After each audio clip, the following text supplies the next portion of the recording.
with, in fact, the problem I'm going to talk about is born in considerations of mathematical physics, and indeed in the work of Andrei Nikolaevich Kolmogorov. So on the problem of hydrodynamic turbulence. So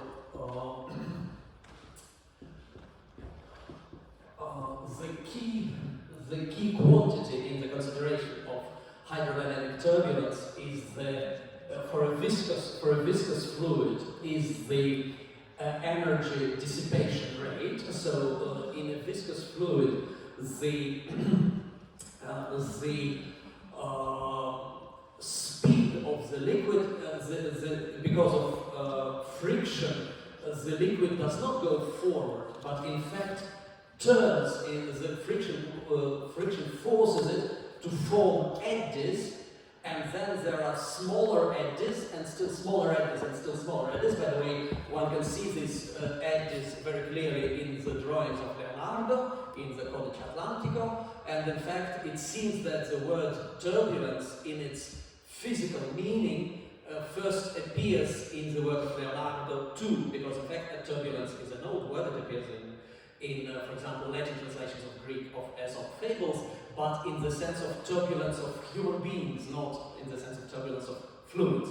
To be fair, also it's not completely clear if Leonardo means actual turbulence or murkiness of the fluid. In any event, so these eddies form, and there are still smaller eddies, and still smaller eddies, and still smaller eddies, and this fractal structure on a physical level of rigor already appears in the work of British hydrodynamicists in the 20s, and then Andrei Nikolaevich Kolmogorov in the 40s and subsequently in the 60s gave a phenomenological theory of turbulence. So the key quantity is precisely the dissipation of energy from mechanical energy to friction. If this dissipation did not occur, please observe that the speed of the air is in the tens of kilometers, whereas the speed of the river, it does not go at the speed of a car. If this turbulence did not occur, a river would flow in windy conditions. A river would flow with the speed of a car, like 20 kilometers or 30 kilometers per hour. This never happens. Okay, so the quantity is epsilon sum.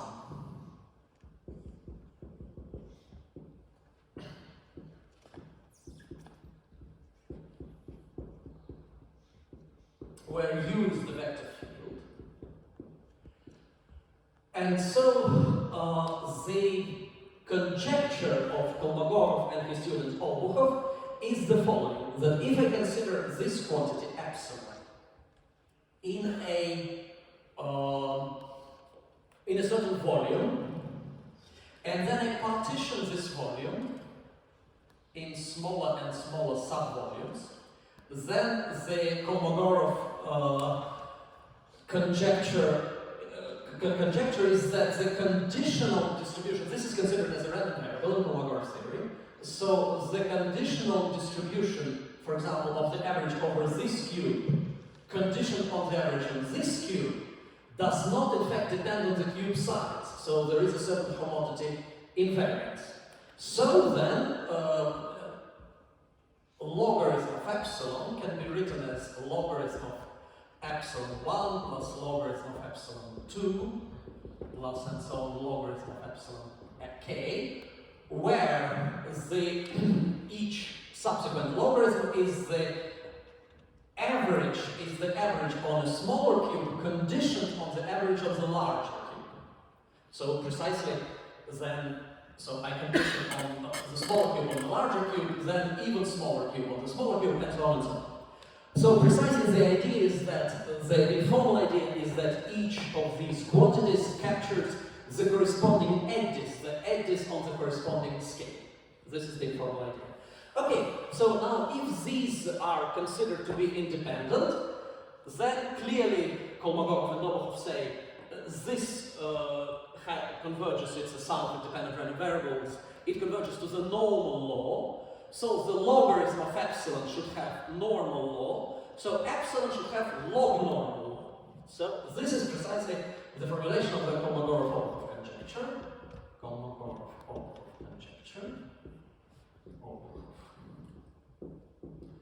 So epsilon is log-normal law. So let us recall here that log-normal law is the law of the variable e to the psi, where psi is norm. It's a very subtle probability law. Let's observe this is the first example of a probability law for which the moment problem is not well posed. So this is a law that is not, this is a measure that is not defined by its moments. Okay, so this is the log-normal conjecture of Kolmogorov and Obukhov, which gives a start to the whole theory. But in fact, the next step comes in France, and from these physical considerations, then the French school built a rigorous mathematical theory, which in fact goes away from the log-normal conjecture of Kolmogorov and Obukhov and constructs a completely rigorous mathematical theory, the relation of which, however, to, in fact, the theory of turbulence remains an open problem. So now we leave aside turbulence and we start with rigorous formulations. So then we have, so these are the multiplicative cascades of Mandelbrot. Cascades of the Mandelbrot. Here we are in the 70s.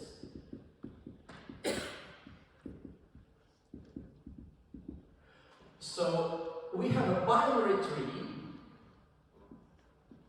Already it is clear that the structure of this binary tree precisely seeks to capture the self-similar structure of the turbulent cascades, turbulent flow. So we have the binary tree, and to each vertex of the binary tree, so the vertex of the binary tree is a binary word, so W1, Wn, where the Wi's are zeros or ones. So to each such W1, Wn, we assign a Gaussian variable. So, and they're all considered independent. So this is the, so precisely in formula one can think that this is precisely the logarithm of the energy dissipation rate on the corresponding little q. Okay, so now I consider S the sum of these variables. Well, precisely this it corresponds to the sum of logs. S W1 Wn is y W1 plus y W1 W2 plus y W1 W2 W3 and so on plus Wn. And so then I consider, and here is the key different step taken by Mandelbrot. I consider the measure e to the, let's write it here. I consider the measure, random measure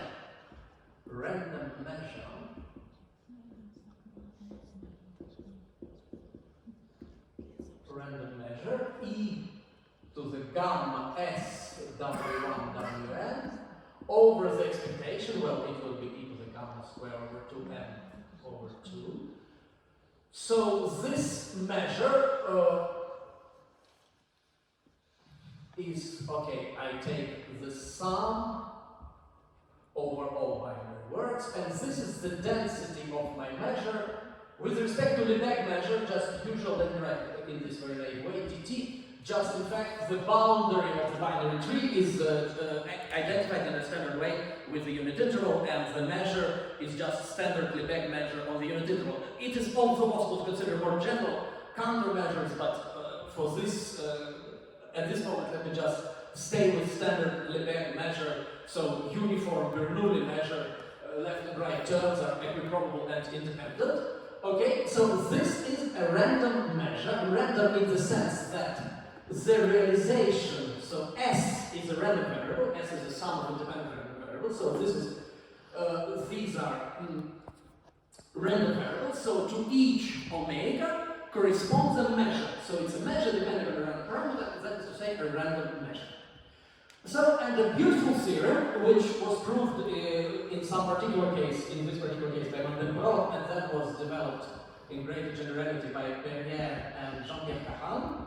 So, in 86, so is the following, that as n goes to infinity, this sequence of random measures, so let me write it dm omega of t. So as n goes to infinity, dmn for sufficiently small gamma, gamma in 0, gamma naught. So it's very interesting question for which gamma naught I can do this, and especially interesting is what happens at the critical gamma naught. It's a very interesting question, but we will only consider subcritical regime in this talk. So these random measures converge to a limiting random measure. As n goes to infinity, to a limiting random measure. It's a limiting random measure on the unit interval, and this random measure, depending on the parameter gamma, let me write this gamma here, okay, put n and omega in different places.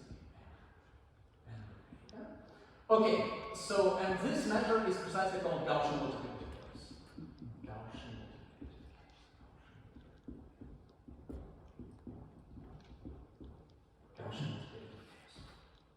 Okay, so this is this convergence. In what sense this convergence takes place?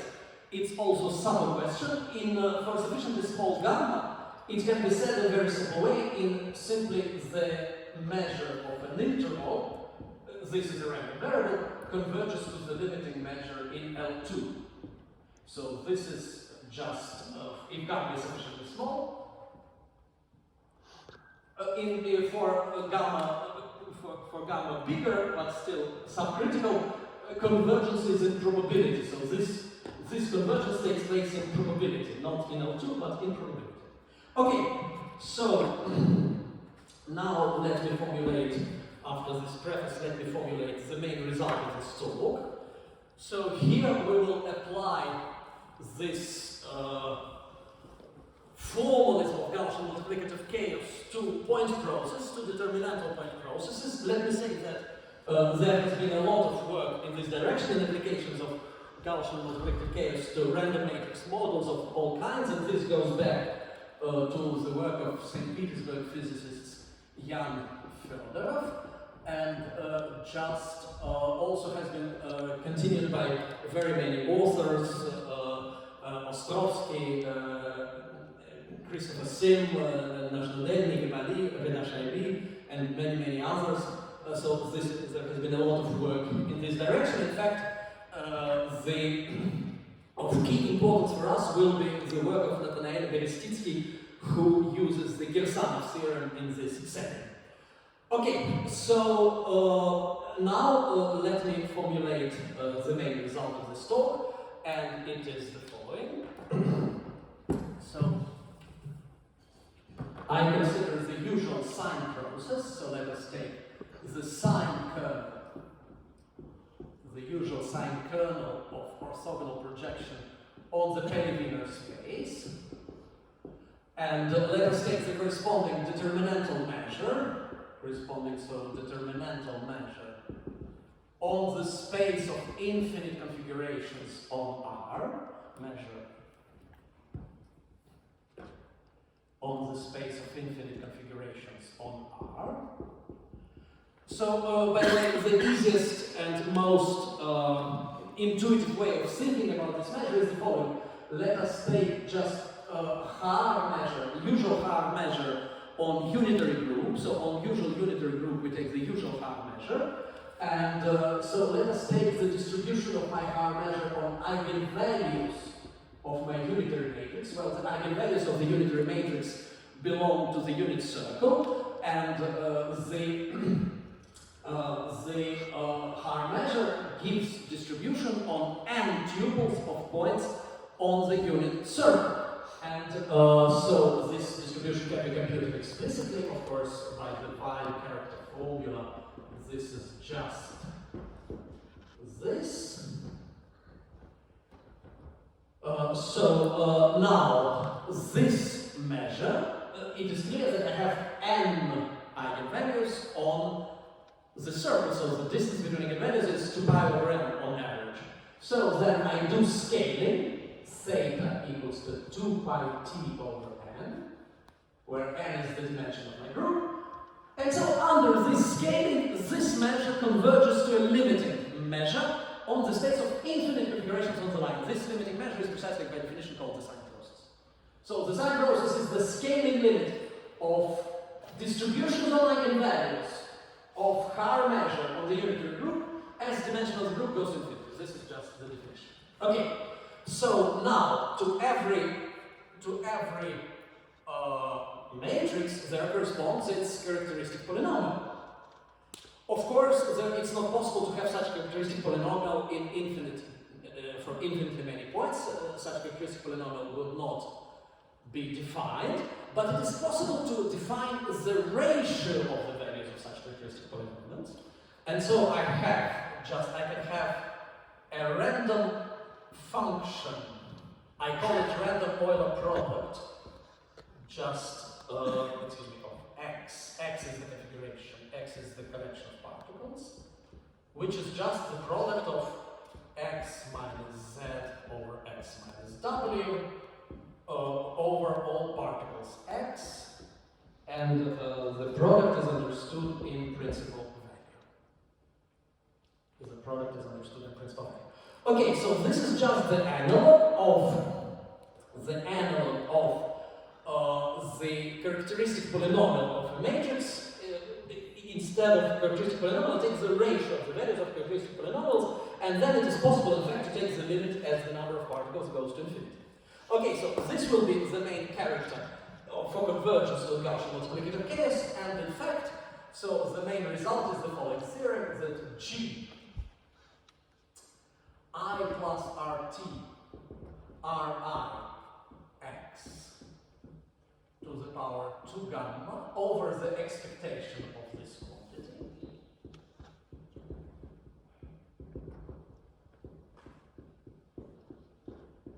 so this measure dt on interval, so t, let's say, just belongs, let's say, to 0, 1. So this quantity converges, let me better say that it belongs to 1 to 2, so convenient for me. 1 to 2. Just this quantity converges to Gaussian multiplicative chaos. So the parameter is gamma square root of 2. Rescaling of parameters, this converges in distribution. Converges in distribution. In distribution. So this theorem has a corollary for the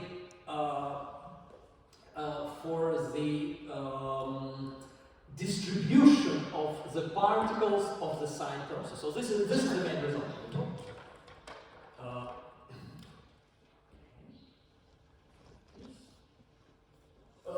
But it has the following corollary. So let us again look at the situation before the scaling limit. So I have n particles. On the unitary group, and in fact, this formula, the square of the determinant, can be rewritten as the determinant of the Dirichlet kernel. The Dirichlet kernel, which is the kernel of orthogonal projection on the first n-1 harmonics on the space of characteristic polynomials of degree up to n-1. Now, a trigonometric polynomial of degree n-1 is uniquely determined by its values at n points. So there is this correspondence between the determinantal point process, this one, and the realization of the determinantal point process. The realization of the determinantal point process is a uniqueness set for the underlying reproducing kernel of Hilbert space. So in this case, the space is n-dimensional, and in fact, this is a set of trigonometric polynomials of dimension of degree up to n-1. So, and the n-point configuration, and any n-point configuration is a uniqueness set for this space of dimension n, a vector, a function, a trigonometric polynomial of degree n-1 is uniquely determined by its values at endpoints, and conversely, if I remove even one of these points, then there exists a non-trivial trigonometric polynomial of degree n-1, but which is 0 at all these points except 1. So this is a very naive analog of the Kahane theorem. So the Kahane theorem for a Pelley-Wiener space precisely says that a Pelley-Wiener function, a function whose Fourier transform lies in minus pi to pi, is uniquely determined by its values on integer points on z, but on the other hand, if I remove even one point from z, then there exists a Pelley-Wiener function which would be 0 at all these points except 1. There exists a Pelley-Wiener function which is 0 at all integer points except, let's say, for example, 0. In fact, this is precisely the function sine x over x, the cardinal answer. Okay, so here the interest of this result is that in scaling limit, this quantity is not preserved. This property is not preserved, and in fact, so the result is the following: almost surely x has excess 1 for Pelley-Wiener space. Excess 1 for Pelley-Wiener space. So almost every realization of the sine process, it has excess 1. So there is one superfluous particle, so to speak. So always it is a very general theorem which was proved in the particular case of the sine process by Gaussian, and in full generality in joint work with Xu and Shamov. And in the discrete case it was proved by Lyons even earlier, so that it is very general theorem that always a realization of the determinantal process is uniqueness set. But please observe that if I have a reproducing kernel Hilbert space, then uniqueness set might or might not admit a minimal subset. So a minimal subset means a uniqueness set from which no point can be taken away, so that it still stays the uniqueness set. But if I do have a uniqueness set, so a set such that any function from my reproducing kernel Hilbert space, if it is 0 on my uniqueness set, then it is in fact identical to 0. So such uniqueness set may or may not contain a minimal subset. It is possible to construct examples of reproducing kernel Hilbert spaces and uniqueness sets such that they are always uniqueness sets with infinite access. However many points you take away, it still stays a uniqueness set. And by the way, the classical Bergman spaces just fit in, just the classical Bergman space on the disk, and I would imagine without that the generalized Bergman spaces, which we heard in a previous talk, they also should give such examples. So in any event, but here the sine process for the Pelley-Wiener space, it is a uniqueness set, and it becomes minimal set when one particle is removed. Okay, so this much for the formulations, and now let me say a few words about the arguments. So, and let me introduce the key space, very simple Hilbert space which we need for this consideration, namely the Sobolev space H1/2.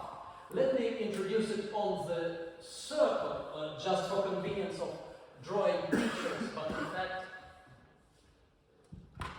so I consider the Sobolev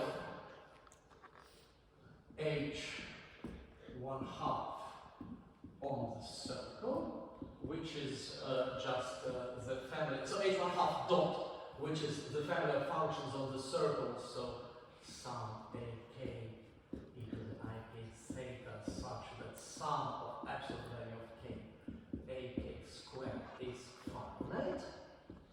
So please observe that the constant value does not, so this is strictly speaking a norm on functions modular constants. Okay, so it is also possible to write this norm in the following way as a double integral.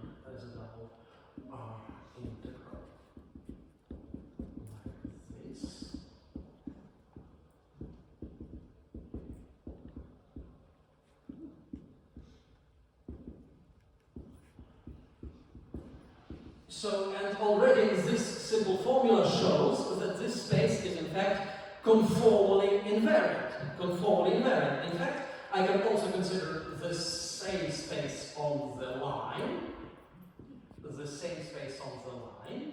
So this will be the set of functions such that the integral lambda f having lambda squared is less than is finite. So, and again I have the same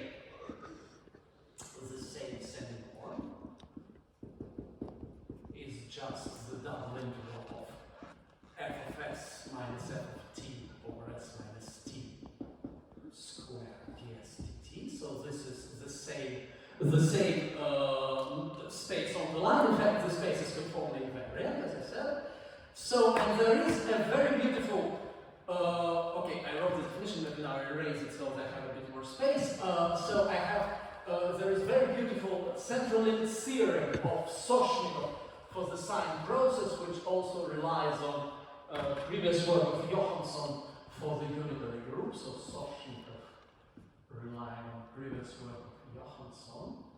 And it's very beautiful theorem that for the sine process, if I consider, let me write this here, I consider the sums of a given function over my particles, here it is, the sum of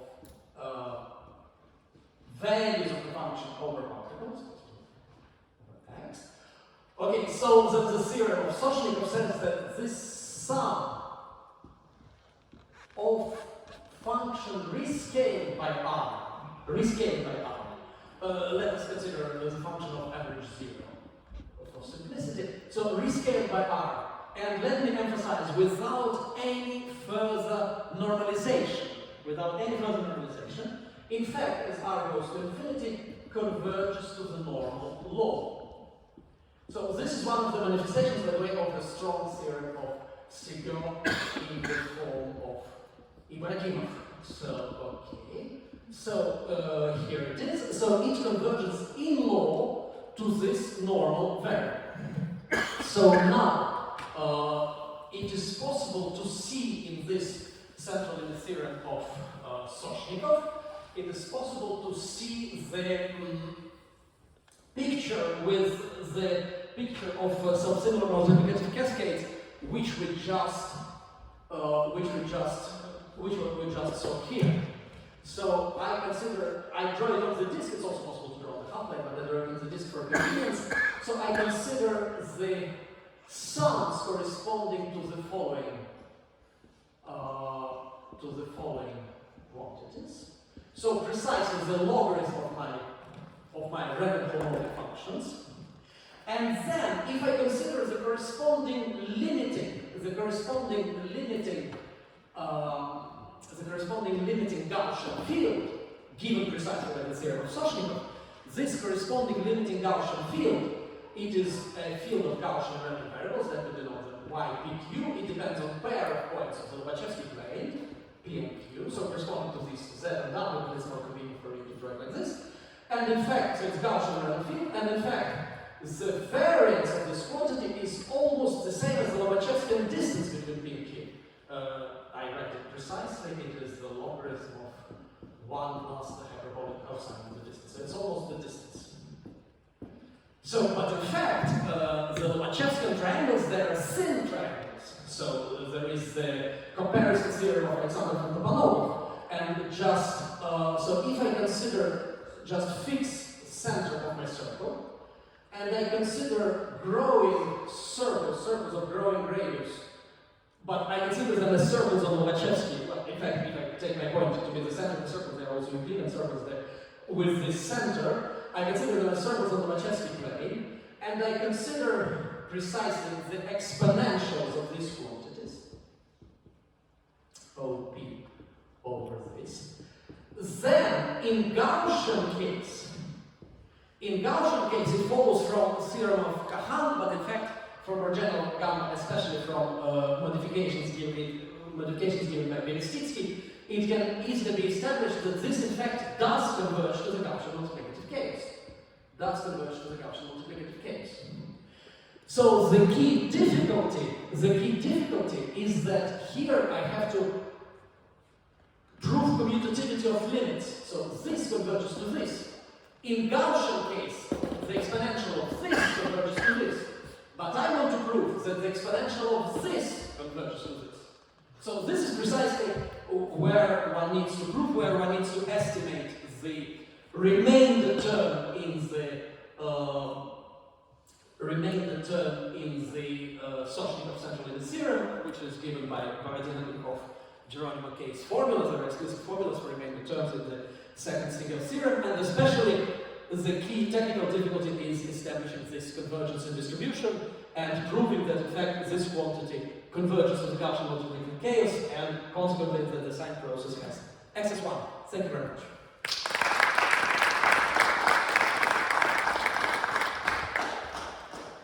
Other questions? Please.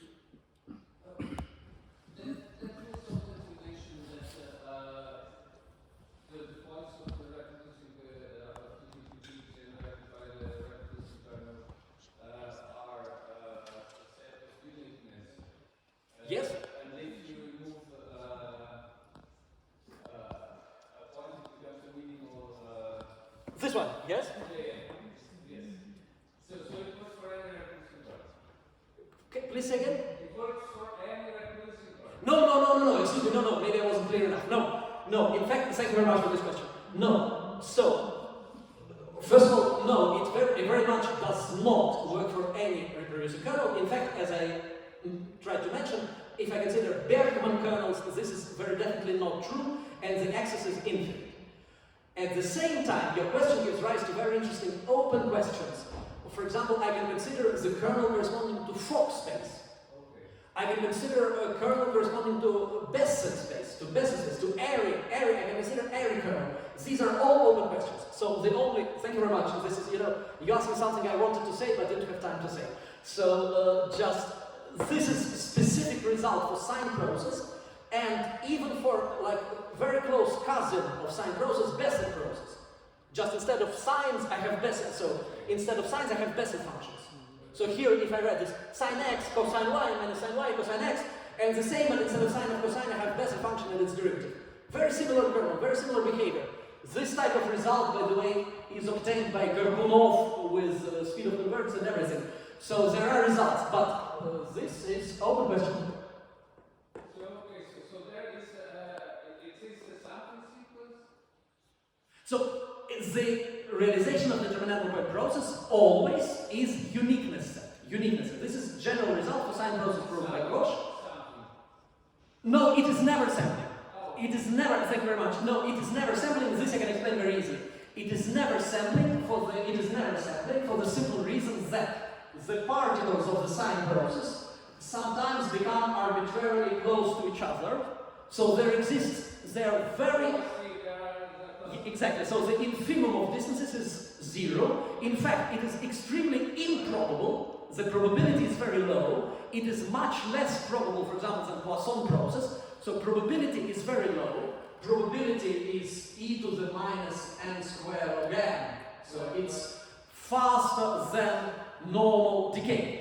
So it's very improbable, but they do occur with probability 1, so it is never sampling set and it is never interpolation set. Thank you very much for your question. So the Fox space, I think there is by Gaussian Berestycki it's proved that it's uniqueness. So uniqueness set for all determinable processes we proved with Xu and Shamov. For any determinant process governed by orthogonal projection, it is always uniqueness set. Okay. This is completely general. Yes, so the key point, the minimality is the key issue. Okay. The minimality is the key issue. For Fock space, it is possible to prove, I can prove that there is finite access and at most 3. But 0, 1 and 2 are just possibilities. Sorry, we have to continue with other talk. Please continue with So the completeness is completely general result for any reproducible kernel. So the completely general result in general with Xu and Shamov, it is always a uniqueness set. Thank you very much. Let us